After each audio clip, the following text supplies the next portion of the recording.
Um, I am so pleased to be here with my colleagues to introduce a bill to address surprise medical billing.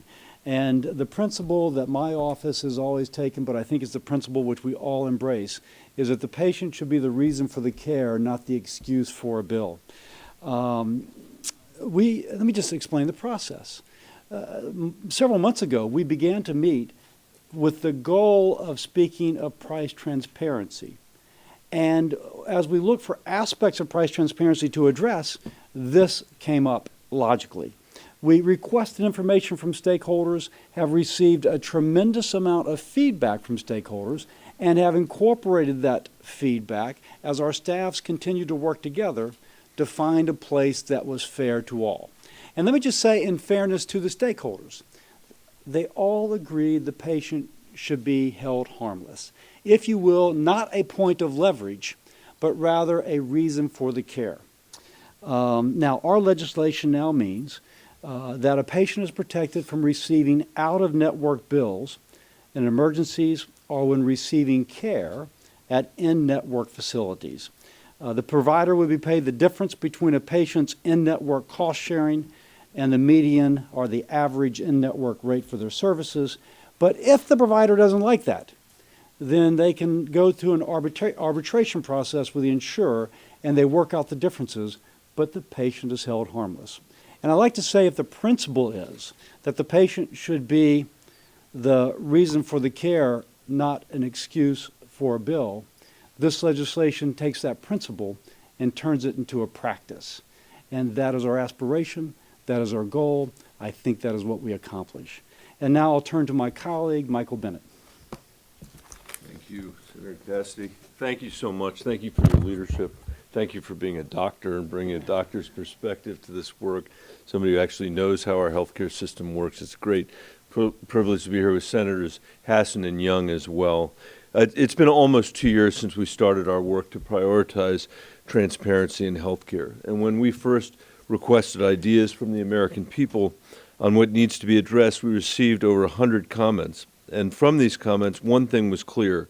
Consumers want to know what they're paying at the point they receive care, not weeks or months or even years later. This should come to a shock, as our healthcare system has been everything but transparent. Nobody knows, nobody has any idea what anything actually costs. Patients may be given one estimate for a healthcare service only to be billed for thousands more after they go home.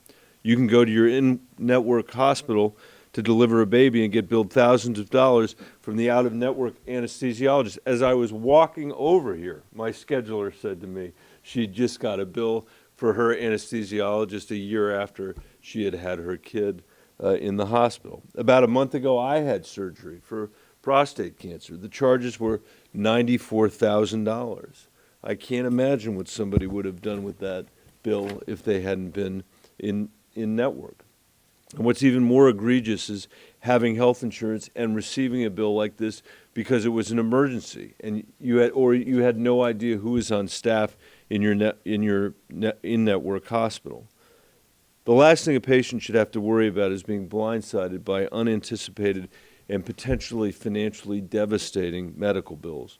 That's why we've been working with the patient and medical communities to find the most viable pathway forward on this bill, and we've arrived at a solution that will fairly reimburse providers for their services with an option for providers or insurers to appeal a payment and go to arbitration. This bill is the result of months of bipartisan work, and I want to thank all of my colleagues, the ones I mentioned earlier, and Senator Murkowski as well, for her work on this legislation. I look forward to continuing discussions with the HELP Committee so we can finally take action on surprise medical bills. We have so much work to do to fix our broken healthcare system. In my state, whether you're for the Affordable Care Act or whether you're against the Affordable Care Act, people are deeply unhappy, deeply dissatisfied with the way their families intersect with America's healthcare system. This is a real step forward to make a difference for the American people. And with that, let me introduce Senator Young, and he can take it away. Well, thank you. It's a privilege to be here with my colleagues. You might say this legislation is designed to make it safe for Americans to open their mailboxes again. Too many American families have been hit with costly surprise medical bills at their most dire time of need. This includes Hoosiers who've been caught off guard by huge unexpected medical costs despite doing their research in advance. One of my constituents from Kokomo, Indiana, wrote to me about her experience with surprise medical billing. She went to a hospital in her insurance network, but that hospital uses out-of-network emergency room doctors, which is common. She was stuck paying $1,300 not knowing the ER doctor was out of network. She's attempted to appeal with no success, and she wrote to me, quote, "This is a totally unfair practice. In my opinion, fraud, because the patient has no idea that the doctors are out of network until they receive the balance bill. These patients are, for the most part, too sick to even question whether the doctors are in or out of network. Something has to be done." Well, we are doing something. Another Hoosier from Osceola, Indiana, wrote to me about her daughter's surgery to remove a tumor. She researched the lab, she researched the doctor, she researched the surgeon and the hospital, and even communicated with her insurance company to be sure, to be absolutely certain that she was covered. But despite doing her due diligence, she was later surprised to receive a bill from an out-of-network anesthesiologist, which was turned over to a collection agency. No one wants to get these letters. No one wants to get these phone calls. I think so many of us can identify with this. She wrote to me, quote, "I am so upset with this agency could surprise charge me like this, and this agency wants to ruin my young daughter's credit that she's trying so hard to protect." Now, sadly, stories like this are occurring all over the country, and that, of course, is why I've joined together with my colleagues here to do something about this.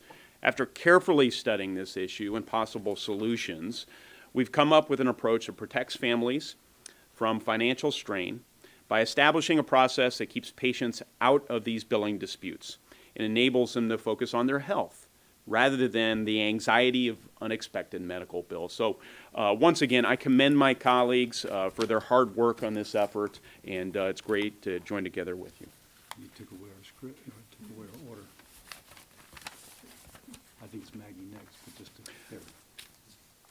And next, someone who's been leading on this for some period of time, that was a dramatic pause, Senator Cassidy, is Senator Hassan. Thank you. Thank you very much. Senator Young, thank you very much for your comments, and it's really great to be here with my colleagues from both parties to announce our bipartisan legislation to end the truly absurd practice of surprise medical billing. I'm grateful that we have been able to develop this legislation in a thoughtful, bipartisan way, because as you've heard, people really are struggling with these surprise bills. I start with the principle that people get health insurance so they won't be surprised by their health care bills. That's the whole point. So it is completely unacceptable that people do everything that they're supposed to do in order to ensure that their care is in their insurance network, and then they still end up with these large unexpected bills from an out-of-network provider. It's an issue that I too hear about all the time from my constituents, and the stories are, like the ones you've heard, so outrageous. One of my constituents is a woman named Donna Beckman from Seabrook, New Hampshire. She did everything right when she had symptoms on a weekend that concerned her. She called her doctor. The doctor's office said, "It sounds like symptoms of a heart attack. You should go to your emergency room." So she went to her in-network emergency room and found out later that the doctor who saw her at the very end of the visit, who examined all the tests and said she was fine, was out of network. And so she ended up with a bill of over $1,600.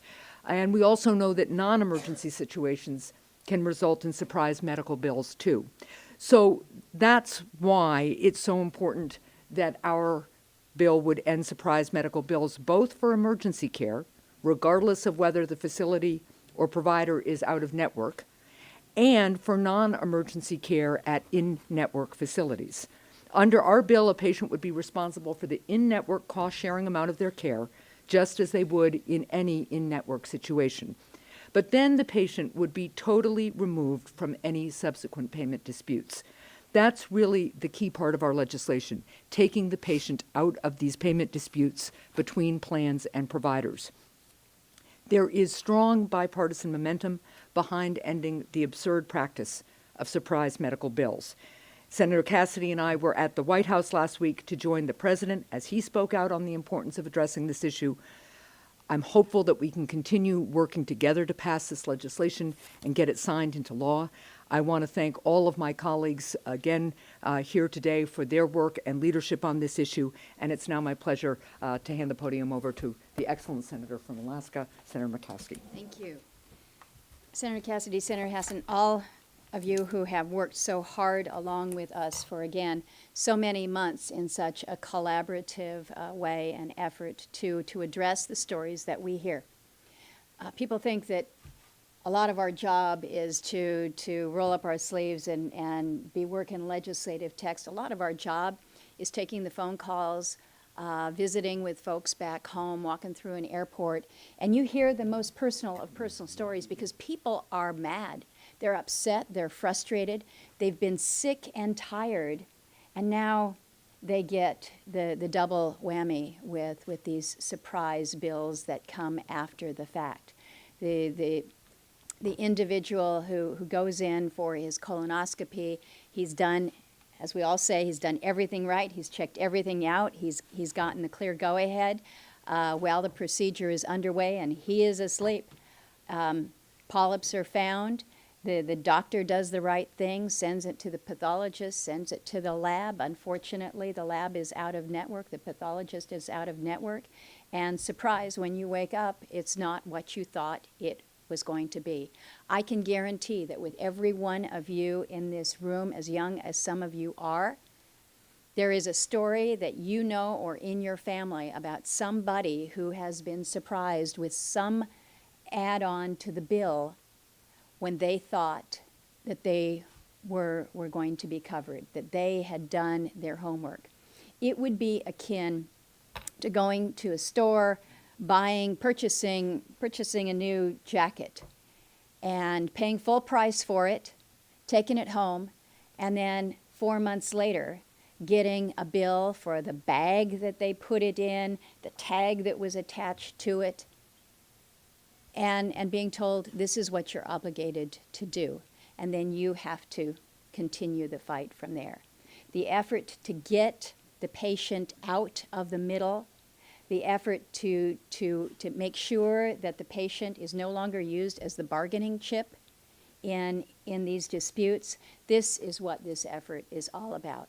It's not perfect. I think we know that we've got some more work to do here in the Senate. Our colleagues in the House have introduced a measure. There are good ideas that are out there. As one who comes from a state that is hit by extraordinarily high costs when they come to air ambulances, this bill doesn't address it. That's something that I would like to try to figure out how we deal with. But what this does is a good first step towards greater transparency so that we can end these surprise medical bills. So I thank all of my colleagues for their great efforts with this. Thank you, Senator Cassidy. Any questions? Yes, ma'am. I'm Sarah Hanson with Bloomberg Law.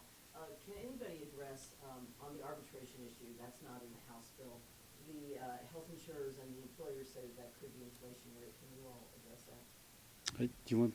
Well, so first of all, it's baseball-style arbitration, and it's modeled on what has been working well in New York for some time. One of the things we were able to do with so many stakeholders who gave us their thoughts and responses was really look at what's happening around the country. And what we're trying to do here is make sure that when the insurer and the provider can't settle the dispute on their own, there is a simple, straightforward baseball-style arbitration. Each side puts in their most reasonable offer, and the arbitrator chooses which of those offers is more reasonable. And we've got benchmarks in the bill that will allow providers to make the case about why their fee should be more than the in-network amount. But at the end of the day, it has been working well in New York, and what a recent report shows is that increasingly insurers and providers don't go to the baseball arbitration at all. They just settle this between themselves because the arbitration system has set some standards that they now all abide by. Can I say this? Arbitration is not automatically triggered. Right. What is already there is that the doc would be paid an average of what, or median, I should say, a median of what in-network prices are. Now, that's important for the physician because that keeps the cash flow going. And if you're a small practice and all of a sudden a whole heck of your practice is, subject to arbitration sometime down the road, you have a problem paying your nurse. So there is already that benchmark. It is only if that is not satisfactory that it flips to arbitration. CBO actually scores our bill as saving money. So I think people are fearful of change. CBO says we save money. Again, it's the average of in-network pricing. Median. Median. Median. Yeah, you said. Yeah. Yes. This question is for Senator Murkowski. Can you elaborate on the air ambulance aspect?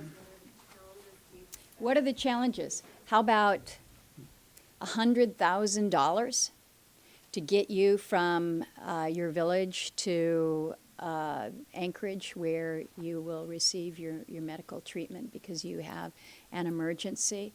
The reality is, when you're in a state where 82% of your communities are not connected by road, you have to fly. And if you're in an emergency, you need to have that air med, that medevac, sent out to whatever small, remote, isolated, islanded community you're in. And it has to be immediate and on demand. You have to send the flight crews with it, so they're expensive to begin with. You add the tyranny of distance, and you can be looking at medevac flights that are anywhere from $50,000 to $100,000. Some people have insurance that covers that because they know that is a part of what they deal with living out in a remote area. But if you think health insurance is expensive in the highest cost state like Alaska, think about what your medevac insurance would be. So this is a significant issue for those of us that come from rural and highly rural states like Alaska. And can I just comment on that? Mm-hmm. One thing to say, Susan, the jurisdictional issue is that this is actually an FAA issue. And so we would love to address it, but it's going to take something a little bit, trans-jurisdictional, if you will.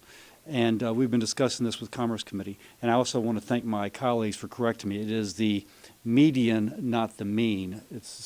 Whisper. And lastly, Tom Carper's not here, but Tom Carper's office was very much involved in this, and I also want to stress that. Got a bunch of questions. Yes. I know the White House and Senator Lamar Alexander have expressed some concerns over arbitration, so I was curious what is the path forward for this. Do you guys have any commitments from Senate health leadership that they'll use this approach for their broader health cost package?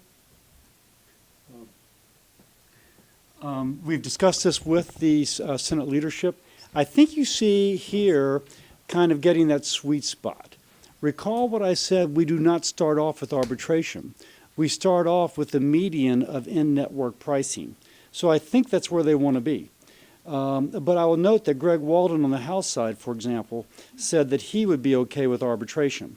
So obviously this is a process. We're in negotiations. We have been trying to take committee leadership's concerns. We think we've got that sweet spot, but we'll see, and that's what we'll see going forward. Yes. What other sticking points do you anticipate coming up when you negotiate between other proposals here and proposals in the House? Well, what I think has been important for all of us is just keeping the focus on removing the patients from the middle of the dispute, and precisely how the dispute gets resolved between the insurer and the provider is, again, something we'll all keep talking about. To Senator Cassidy's point, we think we found a place where both providers and insurers have a fair process if they need it, and we want to just keep focused on getting the patients out of the middle and keep talking to our colleagues, because I think we all believe there's a path forward, and the American people are absolutely demanding that we address this. Every day that we don't, people are to Senator Young's point, opening up their mailboxes and getting surprise medical bills often that will impact them very severely financially. Liz? Obviously, there have been a lot of points about how this varies from what the House has proposed. You have a bipartisan group here, but I'm curious if y'all have had discussions with some of your House colleagues, if there seems to be any sort of consensus behind this bill as proposed. I can't say that I personally had those discussions, but I will point out something. That when we came together, everybody behind me plus Carper and Murkowski, and said we want to start working on price transparency, we put out a document as regards price transparency. There are a lot of similarities between that document that we put out several months ago and that which the Democratic-controlled leadership of Energy and Commerce just put out. That's pretty good. But what we did with that, and I'm not criticizing them, we're just a little bit further along the process, is we had a request for information from all the stakeholders. And we got that information. They were very generous supplying. We've digested it. We've talked about all our considerations. Murkowski lives in a state in which, you got 750,000 people over something half the size of the lower 48. They have a different issue than New Hampshire, which has, I think, 32 hospitals?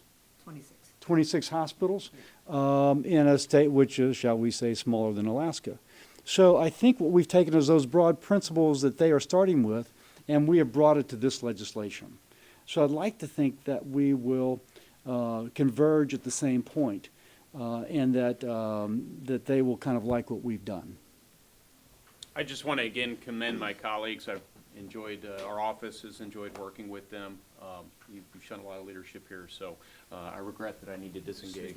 Thank you. Thanks. Maybe one more question? Hey, I'm Ariel from Professional Policy. It seems like you guys are trying to move quickly on this, but as we discussed, there's some differences with what the House has and maybe what the White House wants. What is your sort of ideal timeline to pass forward on this? We're putting it in. Yeah.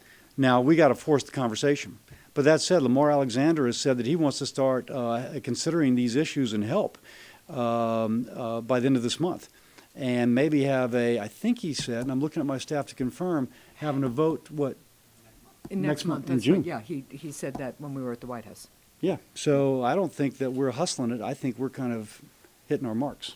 Look, we have been working on this for some time, as Senator Cassidy has pointed out, and we invited stakeholders to give us their feedback. We made adjustments. As a result, we've made adjustments to balance the particular needs and unique characteristics of our various states, which are representative of states all across our country. And again, to the point that this may seem speedy by Washington standards, to my constituents, this is not speedy at all. Right. And to the people who are getting hit by surprise medical bills to the tune, some of them $100,000, even though they went to an in-network facility, that is a family-altering, finance-altering, life-altering bill for most people in the United States of America. And so this is really an important and urgent issue to address, and we want to move forward responsibly, but with the same kind of urgency that the problem demands. And let me say one more thing. I think implicit in what you said is that we may not have fully considered it. Aside from the fact when Dr. Senator Hassan goes to New Hampshire or Bill Cassidy goes to Louisiana, we're hearing from our constituents. Right. We personally have been speaking about this for months. Yeah. And, for example, I was a little skeptical of the arbitration, and then Maggie said, no, wait, this is how we would do it. And I would push back, and then she would push back. And so we end up in this kind of nice place. So the pages of feedback we've gotten from stakeholders, patient groups, physicians, hospitals, small businesses, insurers, is this high. The personal conversations would be this high. So I would say this has almost been a committee process. Yeah. With our staff meeting biweekly. So there's a lot that's going into this. It is a mature product. Is this being introduced today? We consider this the date of introduction. There might be a tweak yet on the legislative language, but we consider today the date of introduction. So thank you all very much. Thank you all very much. Thank you, Maggie. Thank you, Bill.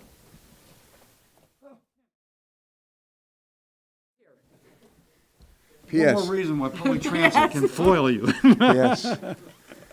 A MARC train earlier this morning struck a pedestrian and on the northeast corridor just south of Baltimore. It shut down the northeast corridor. And I hope the person's okay, going to be okay. It really ties in, though, with what we're talking about here today. That person's going to end up in an emergency room somewhere. And no, passenger may or may not be conscious, may or not, probably not able to say to whoever's taking them there, take me to a hospital, it's in my network. That person has bigger problems than that, though.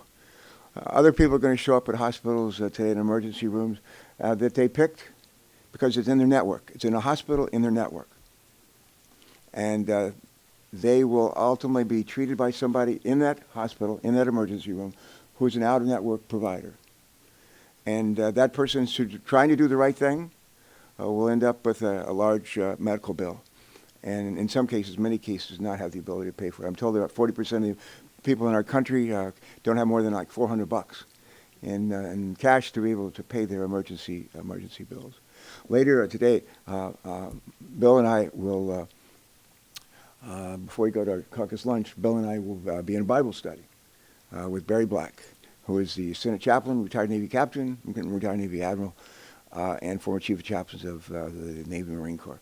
Every week that we're with him for a half an hour, he stresses to the 7 or 8 of us who show up, usually those who need the most help.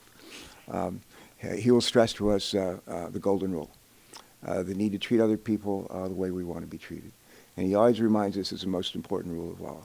And I think if there's ever a piece of legislation that reflects that we should love our neighbor as ourselves, treat one another as we'd want to be treated, always put ourselves in somebody else's shoes. This legislation is that bill. So I wouldn't say it's divinely inspired, but we're going to work very hard with all of our God-given energy to get it enacted here in the Senate and the House and get it signed into law. It's the right thing to do. Thank you so much. Thank you. Thank you.